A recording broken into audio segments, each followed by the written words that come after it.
শীতের সিজন, শীতের সকাল, এই সময়টাতে ঘর থেকে একদম বের হইতে মন চায় না।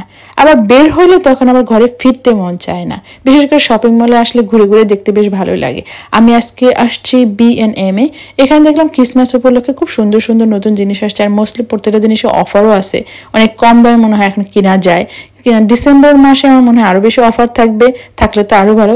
মানে যারা এখন হোম ডেকোরেশন করতে পছন্দ করেন তারা অনেক জিনিস কিনে রাখতে পারেন। আমি আজকে 2টা ক্রিসমাস ইন্সপায়ার্ড কাপ কিনেছি, একটা আমার মেয়ের যেটা পছন্দ করবে, আর অন্য যেটা থাকবে ওটা আমার। আর কিছু স্ন্যাক্স কিনে বাসায় চলে আসছি। আসলে আমার প্ল্যান ছিল যে জিনিসটা কেনার, ওইটাই পাই নাই। ওইটা বাকি যা 2-1টা জিনিস ছিল ওটা ঠিকই নিয়ে চলে আসছি। আমার মনে হয় এই জিনিসটা সবার সাথেই ঘটে। আমরা একটা জিনিস কিনতে যাই আর তারপরে দেখা যায় ওইটা না কেনা হয় না, বাকি আরো 8-10টা জিনিস নিয়ে বাসায় চলে আসছি। সব মহিলাদের সাথে এটাই হয় আমার মনে হয়। ওয়েল, আমি যখন বাসা ছেড়ে গেছিলাম আমি হিটার অন করি নাই। বাসায় আসার পর দেখি ঠান্ডায় পুরো জমে যাচ্ছে। আমি বাসায় আসার পর জাম্পারও খুলি নাই এবং আমার মানে ওটা কি বলে মাফলারও খুলি নাই। আইসা ফার্স্ট ক্লাস একটা কফি বানাইছি যে আমাকে প্রথমে একটা ওয়ার্ম আপ হইতে হবে।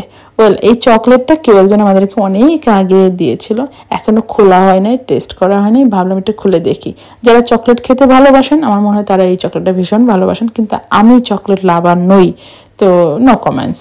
ওয়েল, আমি মোস্টলি খুশি হয়েছি যে আমি এই ক্যান্ডেলটা কিনতে পারছি, কারণ আমি যেহেতু এখনো প্রতিদিন দুপুরে বাংলা খাবারই রান্না করি। আমাদের বাসায় বাংলা খাবারই হবে দুপুরে, ভাতের সাথে সেটা মাছের ঝোল হোক বা যে কোনো কিছু হোক। সেখানে প্রচুর একটা স্মেল হয়, আর ওই স্মেলটা দূর করার জন্য অন্য কোনো উপায় নেই। জানলা যেহেতু এখন খোলা যাচ্ছে না, উইন্টার সিজন, সেই জন্য ক্যান্ডেল কিনে ক্যান্ডেলটা অনেকটা মানে করে মিনিমাইজ করে দেয় স্মেলটা, যে কারণে ক্যান্ডেল মাস্ট নিডেড এই উইন্টার সিজনে স্পেশালি। আর এই যে বিস্কিটটা দেখতে পাচ্ছেন, এই বিস্কিট হচ্ছে পৃথিবীর সব থেকে বাজে বিস্কিট। এটা খেলে পেট কামড়ায়। তারপর আমি কেন কিনেছি আমি ভুলে গেছিলাম যে এটা এত বাজে, আবারও কিনে ফেলছি। ওর কফি টফি খেয়ে মোটামুটি প্ল্যান করে ফেলছি আজকে দুপুরে কি রান্না হবে। আমি যে আজকে রেসিপিটা বানাইছি এটা হচ্ছে ভর্তা। যারা ভর্তা লাভার আছেন আজকের এই ভর্তা দেখলে তাদের সবারই ক্ষুধা লেগে যাবে।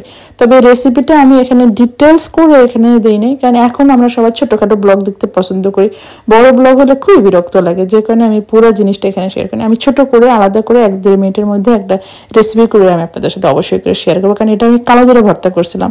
যারা ভর্তা ভালোবাসেন তারা জানেন, মানে আমার মনে হয় পৃথিবীর সব থেকে মজাদার ভর্তা হচ্ছে শুকনো মরিচ দিয়ে আলু ভর্তা, তারপরে হচ্ছে কালো জিরা ভর্তা। কালো জিরা ভর্তা মুসুর ডাল দিয়ে, পাতলা ডাল দিয়ে খেতে দারুণ হয়।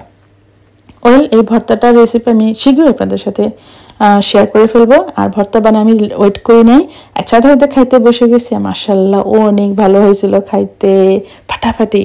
আপনারা ট্রাই করে দেখতে পান, আর এর পরের ব্লগটা অবশ্যই দেখবেন। আপাতত আল্লাহ হাফেজ, আসসালামু আলাইকুম, বাই বাই।